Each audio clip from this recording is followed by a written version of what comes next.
2025 तक चीन के शुमाल मगरबी खुदमुख्तार इलाके सिनकियांग से तरसील शुदा बिजली की मजमूई मिकदार 10 खरब किलोवाट आवर से तजावुज कर गई है।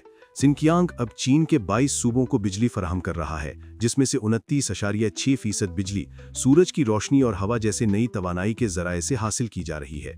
साल 2010 के आगाज से इस माहौल दोस्त बिजली की फराहमी ने तकरीबन 8 करोड़ 95 लाख टन कोयले की खपत और 24 करोड़ टन कार्बन इखराज में कमी की है।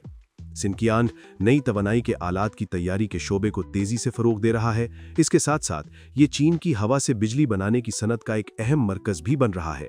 सिनकियांग दुनिया के सबसे बड़े फोटोवोल्टिक सिलिकॉन पैदावारी मराकज में से एक है।